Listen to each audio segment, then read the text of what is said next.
जय श्री राधे, जय श्री कृष्णा, जय हरिदास। आज मैं आपको जो कथा सुनाने जा रही हूँ वह एक मुस्लिम भक्त की है। जो जाति धर्म की बाउंड्रीज है वो हम सब के लिए हैं, परंतु जब बांके बिहारी जी की कृपा होती है तो वह यह नहीं देखते। आज मैं एक ऐसे ही मुस्लिम भक्त की आपको कथा सुनाने जा रही हूँ। इन मुस्लिम भक्त का नाम जावेद है, जो बांके बिहारी जी से बहुत ही ज़्यादा प्यार करते हैं और आज भी आपको वृंदावन की गलियों में विचरते हुए मिल जाएंगे।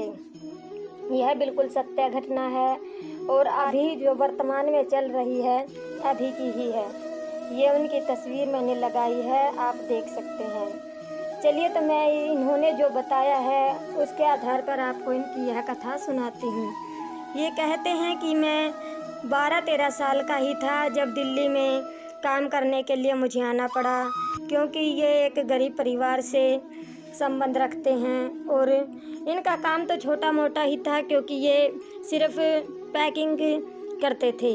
और जो ये पैकिंग करते थे, जहाँ ये काम लगे हुए थे, उन पैकिंग की पन्नियों पर कृष्णा जी की तस्वीर छपी हुई थी और जिन्हें देखकर इन्हें बहुत ही ज़्यादा आनंद आता था।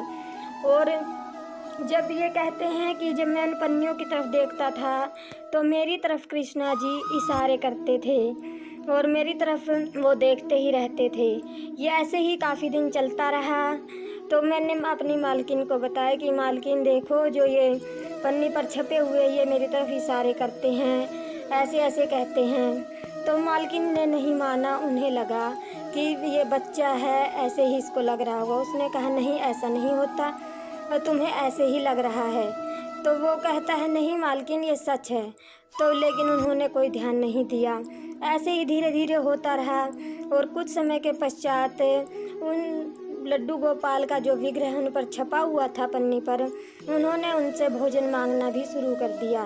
वो कहते हैं कि जब भी मैं अपना भोजन करता तो लड्डू गोपाल जी कहते कि मुझे भी भोजन दो, मुझे भी भोजन करना है।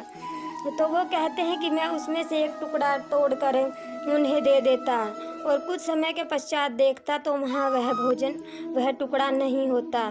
तो वह कहते हैं कि हो सकता है कोई चूहा वगैरह उसे ले जाता हो, परंतु अगर चूहा भी उसे खाता तो वहाँ कोई ना कोई टुकड़ा या छोटा मोटा तो कुछ तो मुझे मिलता वहाँ पड़ा हुआ, जिससे मुझे लगता कि हाँ भाई वहाँ कुतरा हुआ या कुछ है। लेकिन कभी भी वहाँ कुछ भी मुझे मिला नहीं। इसलिए मुझे पूरा विश्वास है कि वह मेरे लड्डू गोपाल ही ग्रहण करते थे। धीरे धीरे कई साल ऐसे ही बीतते गए और वह जब अपने घर भी जाता तो अपने पास उस पन्नी पर छपी हुई उस तस्वीर को भी अपने साथ ही रखता। अभी तक उन्हें ये नहीं पता था कि ये कोई भगवान है या कुछ और है, क्योंकि जब हम अपने धर्म के बारे में पूर्ण ज्ञान रखते हैं, हमें पता होता है कि ये कौन से भगवान हैं और क्या इनकी महिमा है। परंतु अगर हम अदर धर्म के किसी इंसान से पूछेंगे तो उन्हें हमारी बारे में जानकारी नहीं होती, और वो तो एक छोटा सा बच्चा था। बच्चों को तो वैसे ही बहुत कम पता होता है, और अगर हमसे कोई मुस्लिम धर्म के बारे में पूछे तो हमें भी कोई ज्ञान नहीं होगा, या हमें कोई तस्वीर दिखाए तो हम भी नहीं पहचान सकते। परंतु उनके साथ तो श्री बांके बिहारी जी ही लीला कर रहे थे, उनके लिए तो कोई भी हिंदू मुस्लिम नहीं है।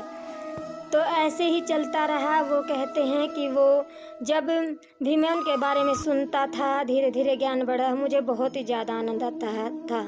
और मैं रात को अगर उनके भजन या कीर्तन कुछ सुन लेता था तो मैं रात को 2-2 बजे उठकर उनके भजनों में भाव विभोर होकर नाचता रहता था। मुझे बस उनके सिवा कहीं आनंद नहीं आता था और मैं सारा दिन उन्हीं से बातें करते रहता था और वो भी मेरे साथ बातें करते थे। धीरे धीरे उन्हें पता चला कि जो ये विग्रह जी ये पन्नी पर छपे हुए हैं लड्डू गोपाल जी की तस्वीर, ये वृंदावन में रहते हैं, तो तुम वहाँ जाओ तो तुम्हें पता चलेगा उनके पूर्ण स्वरूप के बारे में। तो वो कहते हैं कि जब मुझे पता लगा कि वो वृंदावन में रहते हैं तो मैंने अपने मालिकिन से कहा कि मुझे पैसे दे दो, मुझे वृंदावन जाना है। तो उन्होंने मुझे 500 रुपये दिए। उन्होंने भी मेरा बहुत साथ दिया और उन्होंने कहा ठीक है तुम चले जाओ। उस दिन जब मैं वृंदावन आया तो मेरा किराया 450 रुपये लगा। और मेरे पास सिर्फ 50 रुपये बचे और उन्हीं 50 रुपये से मैंने बांके बिहारी जी के मंदिर आकर उन्हें भोग लगा दिया, उनके लिए लड्डू ले लिए। मैंने उस दिन कुछ नहीं खाया सारा दिन, मंदिर में जाने से और वापस दिल्ली आने तक। वो बताते हैं मुझे भूख का दूर दूर तक भी एहसास नहीं हुआ। बांके बिहारी जी के दर्शनों से पहले, उनसे मिलने से पहले बस मुझे मेरी यही भावना थी कि वो कैसे दिखाई देते होंगे, कैसे मेरा उनसे मिलन होगा। और जब मैं उन्हें बांके बिहारी जी के मैं दर्शन किए तो मैं बस उनकी आंखों में देखता ही रह गया और उनके अलावा मुझे कुछ भी दिखाई नहीं दे रहा था मंदिर में, सिर्फ वही दिखाई देते रहते। और आज भी जब मैं उनके दर्शनों के लिए आता हूँ तो मेरा मन एक बार के दर्शनों में नहीं भरता। जो मेरे साथ आते हैं उन्हें भी मैं कहता हूँ अब नहीं, आज तो दर्शनों हुए ही नहीं, मैं कल के दर्शन और करूँगा। और जब कल के दर्शन होते हैं तो मुझे शाम के दर्शनों की अभिलाषा होती है। आता हूँ मैं एक दिन के लिए, लेकिन मेरे कई दिन लग ही जाते हैं हर बार। तो वो कहते हैं कि ऐसे ही मेरे साथ चलता रहा और धीरे धीरे उनकी भक्ति बढ़ती रही। लेकिन जब वो दर्शन करने के बाद अपने घर दिल्ली गए तो वहाँ उनके घर वालों को भी बहुत ज़्यादा चिंता होने लगी। ये एक नॉर्मल बात है कि जब एक मुस्लिम धर्म का बच्चा अगर हिंदू धर्म के भगवान में इतना भाव विभोर हो जाएगा, जिसे पूर्ण ज्ञान भी नहीं है, तो किसी को भी चिंता होनी एक नॉर्मल बात है। उन्होंने अपने बच्चे को डॉक्टरों पे भी दिखाया, झाड़ फूक वाले बाबा पे भी दिखाया कि हमारे बच्चे को ऐसा क्या हो गया है जो ये ऐसे बातें कर रहा है या ऐसी हरकतें कर रहा है। पर उनके ऊपर तो बांके बिहारी जी का, लड्डू गोपाल जी का भूत चढ़ा हुआ था, वो कहाँ उतरने वाला था। वो उनकी भक्ति थी जो उन्हें अपनी तरफ खींच रही थी, उनका प्यार था। ये तो प्रभु ही जाने कि वो उनके कौन से जीवन का उनके साथ संग था, उनके साथ प्रेम था जो उन्होंने अपनी ऐसी भक्ति उनको दिखाई। वो कहते हैं कि घर वालों को उनने भी जब जोर लगा लिया, मुझे कोई भी बीमारी तो थी ही नहीं, ये तो बांके बिहारी जी का भूत चिबड़ा हुआ था जो अब किसी से नहीं उतरेगा।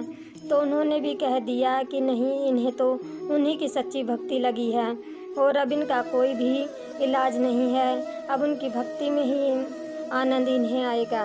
तो धीरे धीरे घर वालों ने भी सपोर्ट करना शुरू कर दिया और मेरी माता जी भी अब मुझे कुछ नहीं कहती हैं, पहले उन्हें भी बहुत चिंता होती थी। तो वो कहते हैं कि अब उनसे पूछा जाता है कि आपने क्या जो कृष्णा जी से रिलेटेड ग्रंथ हैं वो आपने पढ़े हैं। तो वो कहते हैं कि जो मेरे बांके बिहारी जी को पसंद है, श्रीमद् भागवत पुराण, हरिवंश पुराण, जो भी उनके से रिलेटेड पुराण हैं या कथाएं हैं, मैं हर चीज़ वो पढ़ता हूँ और मुझे बहुत ज़्यादा आनंद भी आता है। और मुझे सबसे ज़्यादा आनंद अपने लड्डू गोपाल के साथ रहने में, उनकी सेवा करने में आता है।